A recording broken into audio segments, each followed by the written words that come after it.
Well, this is November 11th, and I had a few errands to do today.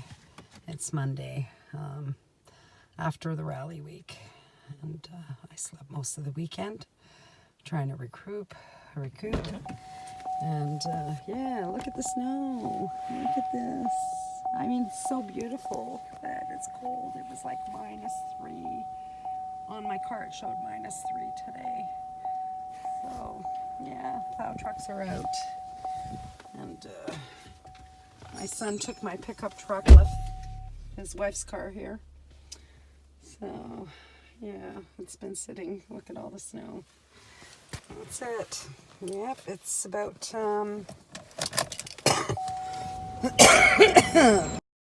5, but this is not including the wind chill.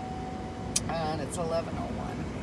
I just did a few errands. Went to Shoppers Drug Mart, and, Canadian Tire, and a few other minor places. Just thought I better do today, and then I can rest tomorrow. I follow up with the doctors. I need my annual tests done in the winter. I usually start, so let's see how I'm doing this year and what I need to work on. But my liver is supposed to be another follow-up with the doctor in December, and my liver is my major concern. Fibrosis, 3 out of 4, 3 out of 5, 4 out of 5, 2 out of 5 in different places, enlarged fatty liver. My liver went from like 7.5 centimeters right up to 24 centimeters, so enlarged and fatty. And then I'm type 2 diabetic, and my diabetes was pre-diabetic, but now I'm a little bit over, and my doctor's been after me for 2 years to start the diabetic pills, and I refuse. My heart, I don't have any more continuous heart palpitations, arrhythmia attacks daily, nor do I have any irregular heartbeats like I had it at least several times through the day. But heart palpitations were nonstop 24/7, even when I was lying down doing nothing. My blood pressure was like 180 over like 130 at some points, and 120, 130 my heartbeat. And that was more the first few years, and now I'm not getting the heart palpitations. It's not as much, that's for sure. The only problem is that my blood pressure is swinging from every 5 minutes. It can go really high, and then it can go extremely low, and that's been doing it for the last year or two. But for a while there, everything was pretty stable. Last 2-3 years, I've had a relapse. I think it's due to the slip and fall that I had. I mean, Floxies, anything can relapse, but it's not a severe relapse like the way it was for the first 1 to 2 years. I mean, I was fatal, basically, well over 30 serious damages, including diseases. I have several diagnosed diseases and damages and sicknesses. So I was like 80% better, and I had severe insomnia. That's improved quite a bit compared to what I was the first year and a half, 2 years. I was sleeping 1 to 2 minutes with a total of 20 minutes a night. And then after 2015, more than halfway through the year, I regained 8 hours of sleep up until my slip and fall in January 2017. So I was doing really good. I was almost jumping. I wasn't 100%, but I was 80%. So, and my fibro, I was diagnosed at 18 out of 18. And that took several years, with the treatment that I found that worked for me. Actually, it saved my life. I found it at 7 months out, after stopping Cipro, 9 pills, XL, 9 Cipro XL pills in April 2013. 7 months later, I was dying, and excruciating, mind-boggling pain. Like nobody, only a Floxy knows what I'm saying, okay? There's no pain like this in this world. Only Floxies know. I can go on and on. Partial tendon ruptures in both shoulders, biceps, umbilical cord hernia, and I refused to do the surgery because my doctor that I've been going to for 3 years monitoring my umbilical cord hernia, well, it was just a hernia above my umbilical cord. Now it's the umbilical cord and above. It's increased. It was small. It's still relatively small, but it's getting bigger, and I'm terrified to do the surgery. Number one, because Floxies can't have fluoride, and most of the general anesthetics that they give you is fluoride based. Not only that, the mesh that they use is dipped in fluoroquinolone liquid, like Cipro liquid or whatever. And there is no way, and I asked my doctor, even being such a small, compared to, others, such a small rip, is there no way that he can do it without the mesh? And he said no. And then I told him I'm not having the surgery. So I might end up in emergency surgery one day, with the rip open. So I'm trying to be extremely, since I got Flox, extremely gentle on my body. I developed osteoporosis, arthritis, nerve damage in my left forearm right down to my fingers. Well, the 3 points in your forearm, one of them's damaged. So technically, if all 3 points were damaged, I'd be legally completely paralyzed below my elbow, right? So my whole hand, my arm below my elbow, my wrist, everything. So I'm partially, a third, whatever you want to call it. And that's permanent. Maybe there's, that's what doctors say. And I haven't come across anything like what's helped me and saved my life didn't help my nerve damage, but I was getting excruciating nerve pains. Once my fibromyalgia, it was at 18 out of 18. Once it started going down, I still had the nerve pain actually still till about 2016, but then that became less and less, and I'm no longer, very rare that I get nerve pain, and my bones in my body was burning like on fire right into the bone marrow. Like I can't even, I used to feel like I was one big flame, and my bones were so dry and brittle that I swear, and I used to say this all the time, if God forbid I fall, I will shatter like glass into a million pieces. Okay, that's how I was the first few years until the Colvita collagen is what helped me. But again, what helped me, you have to test if you want to try it, okay? And you have to take it with vitamin C. Any scientist, any doctor will say anytime you're taking any kind of collagen product, you must take it with vitamin C. It's a must. So the same company, hand in hand, has a really good, the best vitamin I would recommend probably in North America is Colway Vitamin C, because it has no chemicals. It's all natural. So it's unlimited. So you take, generally I took equal amounts. Whatever amount of Colvita I took the same, just one is a builder. So when you take one, it puts it there, but then you need the other to build the collagen. So,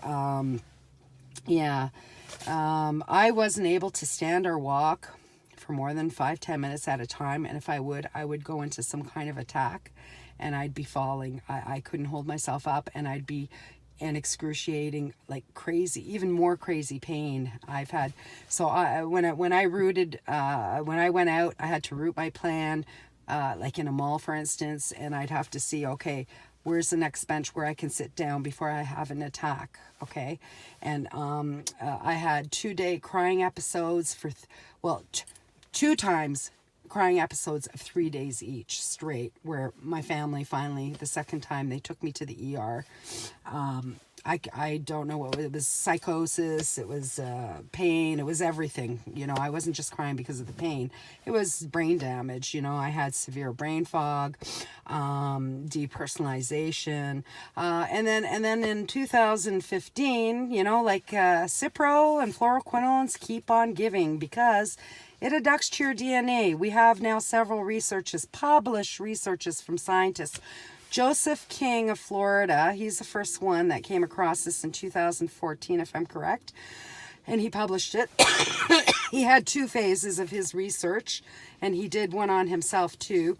But he had like a whole laboratory, and he had volunteers come that were victims, and I believe some that weren't doing this test. It was 2 phases. We supported him, and we funded him, you know, in the groups, in our Floxy community groups, to make it happen.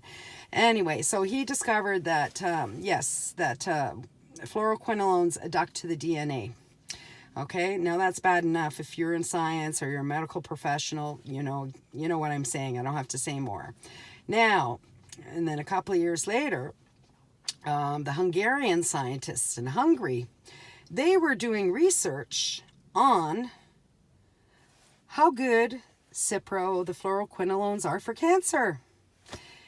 And to their horrified discovery, they too discovered the same thing that Joe King, except what now they're more detailed, because, you know, Joe King is the first finding. I don't know if they know about Joe King, but the Hungarians discovered that all it takes is one fluoroquinolone antibiotic, eye drop, or anything, you know, anything with fluoroquinolone, even the mesh. Even one drop adducts to your DNA within 3.6 minutes, meaning it remains in your body forever. We're mutated. And another way to say it is, it's like we're on antibiotics 24/7. So really, Floxy's people, and there's millions and millions and billions across North America and in Europe that have taken fluoroquinolones, okay? And they're not even aware. These fluoroquinolones were actually created for chemo drugs, and that's what the Hungarian scientists, like, they were out to show that fluoroquinolones are great for cancer, and when they discovered, they were so horrified, more horrified than they ever could imagine, because nothing like this happened in the past century or in human history, that the devastation of these so-called antibiotics, disguised antibiotics, they're actually chemo, does such damage.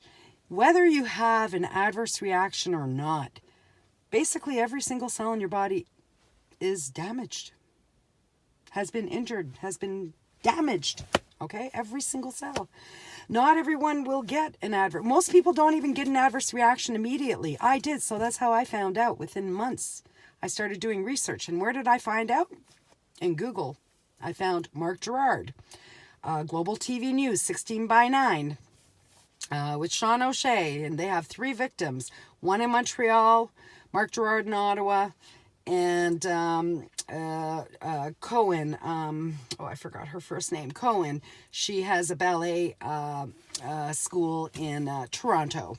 She was also Flox, and she was in the Global News. So that's something, and it's a 15-minute segment, and it's very educational. And sorry, snow is covering. Very educational, so you really need to know. And again, not everyone will have an adverse reaction. Most people, in fact, will get it either 7 months later, and the patient nor the doctor will ever connect the dot to their failing health back to the fluoroquinolones. They never do. It's very rare if a doctor does, or a patient. Okay, especially when it's so much later. We have victims that are coming to us already, and some that already knew from 20 years ago or 25 years ago. But we have a lot of people all over North America joining our groups because they saw it in the TV news. And we called all the TV stations in the USA and in Canada. In Canada, just the Global TV News. None of the reporters were interested unless we can get a doctor to actually write that all our damages were from fluoroquinolones. And of course, how's that possible? You know, most of the victims didn't had all these complaints, but none of the damage showed. For me, for some reason, the damages showed, you know, and I had like a syndrome of damages that just came out all at once, you know. Like all at once, by 5 months, I couldn't stand or walk. As I was telling you, I couldn't sit, I couldn't sleep. But I couldn't sleep. You know what? After the first pill, I was given 10 Cipro pills, prescribed 10 Cipro pills for a UTI and stones that I didn't even have. Okay, I took the first pill. It was XL. It was 1,000 milligrams per pill for 10 days. I took the first pill. Within 2 hours, my eyes went crisscross, double vision and pain, and I was horrified. And I was sitting on the computer when this happened, and when I realized that my eyes were stuck, and the pain and the double vision, I lied down. I was terrified. I lied down, kept my eyes closed for about a good hour or so. I was so terrified to open it. Finally, I opened it, and I focused on relaxing the muscles in the eyes. And then within another 2 hours, because this is in the evening when I took the first pill, I came home from Costco from getting the prescription, Cipro, which is from Bayer. And then another 2 hours, I slept like a baby my whole life. In my whole adult life, I slept 8 hours a night. If I sleep 8 hours, I don't need an alarm to get up. I get up automatically, but I slept deep, well rested, very healthy. And then when I tried to go to sleep after the first pill, a couple hours later, 3-4 hours later, I couldn't sleep. 1 to 2 minutes intervals for a total of 20 minutes. And that continued for 1.5 years, 2 years. I could not sleep. And within the 1 to 2 minutes interval sleep, I was getting repetitive nightmares for the first 4 months. Okay? And it was horrific, and I couldn't tell. You can call it like a psychotic dream, really, because I couldn't tell if I was awake or asleep. I could feel, smell. Like, I swear to God, it's like it was really happening. And when I woke up, it was like, oh my God, severe brain fog, like all this within 2-3 months. My tendon ruptures happened almost immediately, within weeks, like neuropathy, pins, needles, fingertips right up to my shoulders, my muscles, tremors, vibrating like the phone cell. Within a month or so, I was sitting on the computer and trying to do my research, see what's going on with me. And my cell phone was vibrating, and when I went, it was on my thigh. I was sitting to my left thigh in my pocket. There was nothing there, and I looked. My cell phone was up on the table, and this vibrating, just like the phone cell, was going all through my body. And now in 2:15, and it continues, like with the Colvita, it helped me improve some of the permanent damages, or some of the damages that I've had. I also drank a lot of lemon and water on and off, strong lemon and water, freshly squeezed. I couldn't even cut. I couldn't even change. I couldn't shower.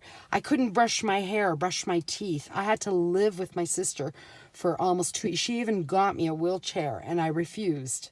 And it would take me 2.5 hours just to get out of bed and stand up. And there was a big piece of furniture, like a big sofa chair, really thick, soft, so that when I finally stand up, that I can throw my body over, because I couldn't stand. And then once I did that, then I would try to stand and catch my balance and hold on, almost like a toddler.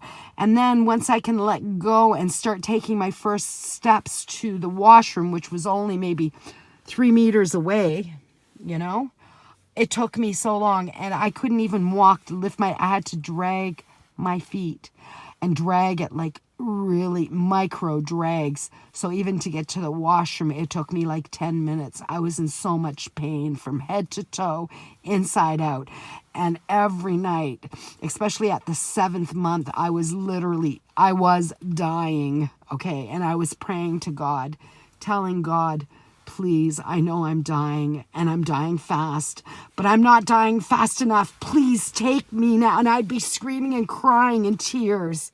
Okay, and this went on every night until Colvita passed my crossed my path.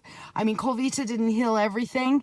And with each treatment that I did, one box that I did, it helped with 1 to 3 damages. And I had well over 30 damages that I know of, okay, that I can write down. Every single cell in your body is damaged, and it keeps giving. So you know what? Some people, you know, I don't want to scare you, but some people don't have adverse reactions. Maybe it'll come out 10, 20 years, you know, for some reason, but majority do. And some people can take one pill and drop dead, and that's in the news too. And some people take one pill or one eye drop, and then within 24 hours they commit suicide. Not because they wanted to, because the pill, I can't even use the word. The pill basically activates them to kill themselves, you know? And then some people, yes, do kill themselves. You know, like myself, I don't think I would have killed myself. You know, I believe in God and stuff. And I was just praying, and God answered my prayers because I told him, please take me now, every night for like weeks. And it was coming close. I just kept telling him, it's not coming fast enough. I know I'm dying. Just take me now. Now I can't take the pain anymore. And he didn't. Instead, he sent me he sent me Colvita. That was my miracle, you know. And from there the pain started a little bit less. I mean, I still had the fibromyalgia, really, really bad, but I also had really bad pain in this finger, my index finger. I don't know if you can see it. My index finger right here, right across here. It felt like piranhas, like my whole body was bad in pain, but here it was insane. It was so insane. It felt like piranhas were eating the bone here. For 4 months, every day, I would take my wrist, my left hand, put it around my wrist, bring it up to my face, and I would daydream that I was taking scissors and cutting the tip out, cutting out the pain, okay? Every day I did this several times just to get me through the day. It's the only thing that and then once I started the Colvita, this pain went away. Not everything in my body. And then I had 2 other things that improved, but still, we're talking well over 30 damages, you know, like retina detachment. I even had physical heart damage at the valve. There was scarring there on my heart. If I didn't take Colvita, and this is going back in 2014 when I had the, I forgot what they call it. It's like the ultrasound on the heart, okay? And they saw my heart, and they looked and they said, you have scarring there. And I said, really? You know, and they asked, did you have some kind of surgery? And I said, no. You know, like I told all the doctors, every single one, even the people that were doing tests like this, that all this is from Cipro. I would tell them. So for me, for some reason, a lot of my damages showed, where with a lot of Floxies, the damages didn't show. But it would eventually, just for me, it was immediate. Maybe because it was 1,000 milligrams, I have no idea. But apparently, it doesn't matter. Someone can take 250 milligrams and someone else can take 1,000. And the one that took the 250 milligrams can end up even worse than the one that took. So everyone's different. That's what I'm trying to say. So please, we just finished our rally, Mark Gerard, myself, and it was fantastic. And we had the meeting Thursday morning with the health critic of the province, and it went really well. 3 of us, and Jeannie, myself, and Mark. Went really well. And you know, I mean, we were gonna follow back up with her, or Mark will, with all the info that she's looking for.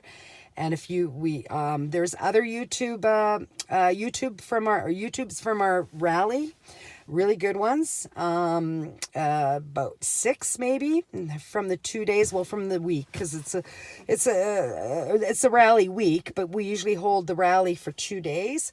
And here we only held it for one day on Wednesday, and we had the meeting with the health critic Thursday morning, and it was just way too cold. So, but it was excellent.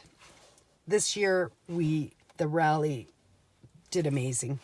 So thank you, Mark. Thank you, everyone online who supported us in the fluoroquinolone community. Thank you to all the advocates that are aware of fluoroquinolones who supported us.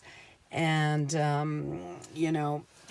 Paul coming, Paul is another story. He found us in Google.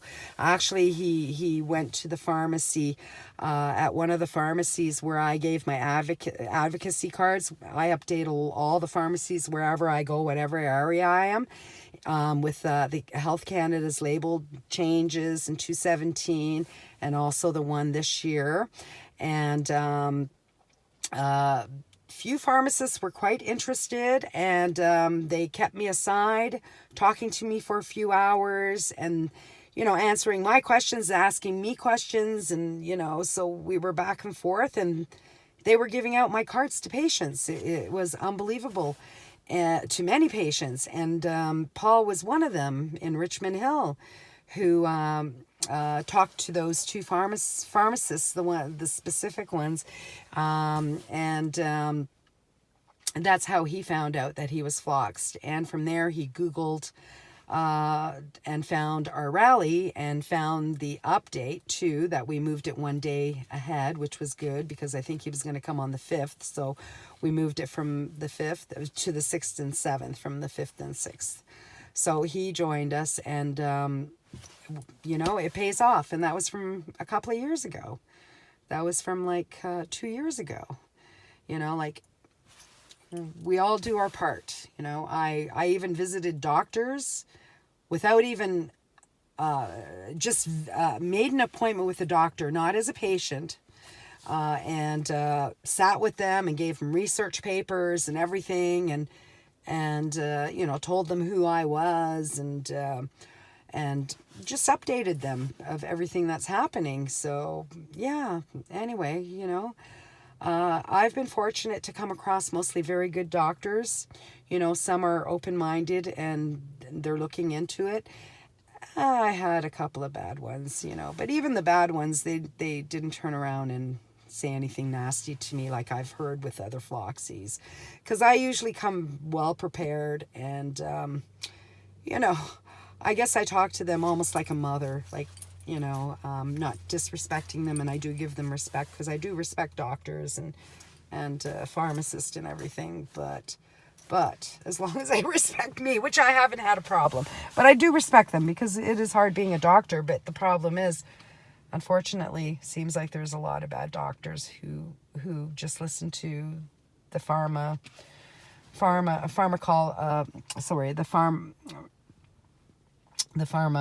companies, the manufacturers, and what their guideline is. And, even my eye doctor, who apparently, I had a few of them because I ended up with retina detachment occurring in 2015.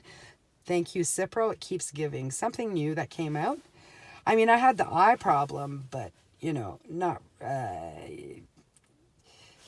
I was just very careful with my eye. My vision did get worse and stuff. And a few doctors noticed something with my eyes. I didn't quite understand what it was, the first few years. But this retina detachment just suddenly started in 2015 around February. 2016. My apologies. 16. In February, I was sitting out having a cigarette, and every time that I blinked, my right eye was getting a lightning flash in the upper corner, and upper outer corner of my eye, and when I closed my eye and moved it around, I was getting lightning flashes, and then next thing I know is I couldn't see. Something was covering my vision, and it turned out that the liquid in back of my eyes, I forgot what they call it, it's black. The wall in between the back of my eye and the front was so thin that the fluid was seeping through, and it was coming into my eye, and it was covering my pupil, you know, almost like, you know, like a shipwreck oil slick in the water. And, you know, when there's a oil leak from a big ship, it was just like that. And every time I moved my eyes around, it was like swishing, just like oil. And I could see it. Like, I couldn't see anything beyond that because it was dark. And yeah, so I ended up in the ER, and sure enough, you know, like they said, yep, retina detachment. Followed up with the surgeon. Retina detachment is occurring, and then now it was mandated that I have to go every 6 months to have my eyes checked to see when the surgery is needed before I go blind. So anyway, that's another story. I had a little miracle there as well. But then last year in 2018, my left eye, one step before retina detachment, and I started getting these also like floaters, but it was from the back of the eye because I'm assuming the wall's thin there too. And lightning was occurring too, you know, every time I blink. But it wasn't as bad as in 2000 and with my other eye in 2016. So there you go, you know. And then in my medical records, I don't know how I didn't see this, but I found soft tissue disorder disease,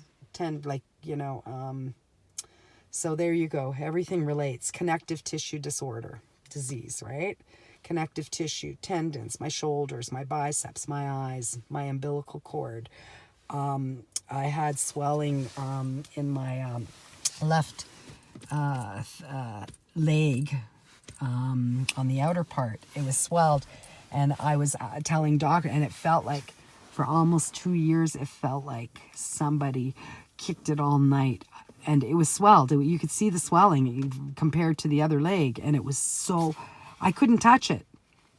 I couldn't lean it against any, you know, when you're sitting and you lean against something with your you know, from your ankle up.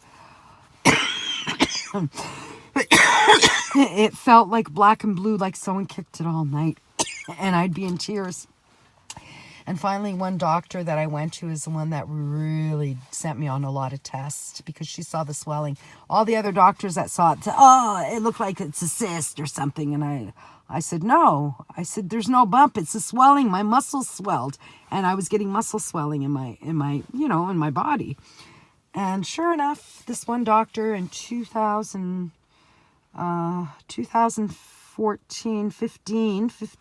she sent me on a series of tests which confirmed everything too. I mean, I had another doctor in 2014. I went on a lot of tests that confirmed a lot of stuff too. But yep, it was muscle swelling. And when I had the ultrasound, the technician that was doing the ultrasound, I was telling him how, you know, I had this for like 2 years. It feels like it's you know, it feels like someone kicked me all night.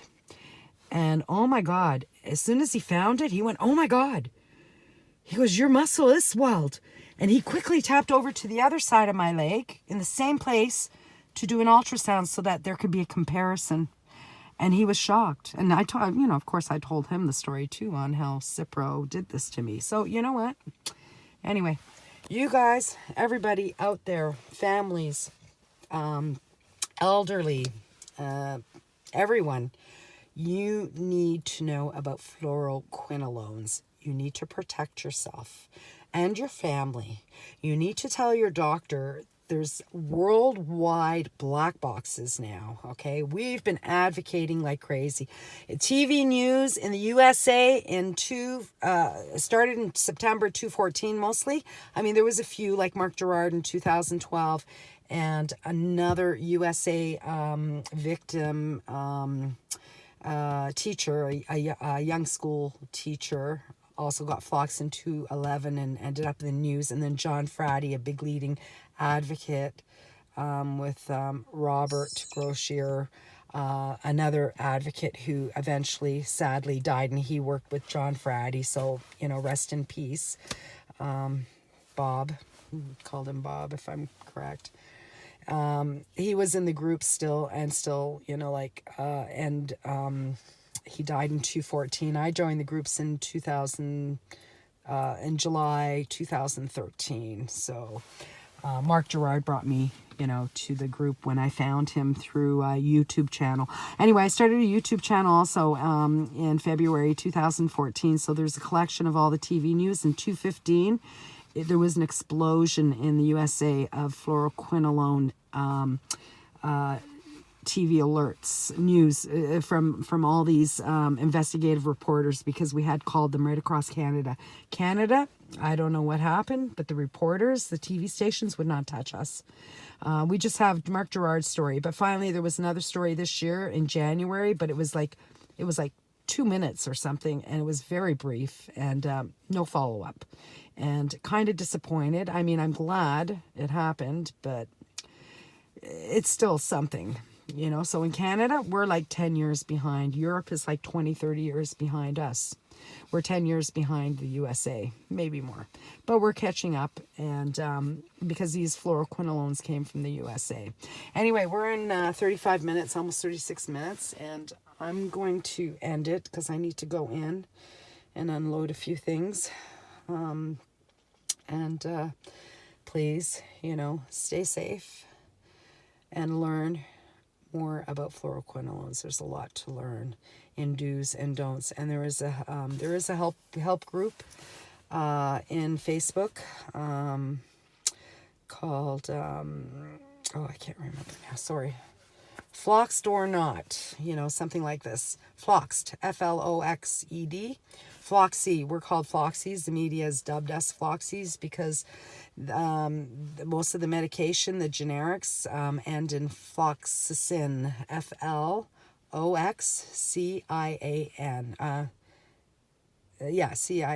Floxcian. Floxacin. So Floxican. You want to make sure. And then there's ciprofloxacin, Avalox, and Floxin. And then there's levofloxacin, levofloxacin, there's ciprofloxacin, there's moxifloxacin. So you want to know there's more than that. There's ear drops, eye drops. They use it, they give it to you in IV during even minor surgery. Many names for ear drops and eye drops, but Ciprodex is a very popular one. So please educate yourself. Anyway, that's it. The best to everybody. Stay safe.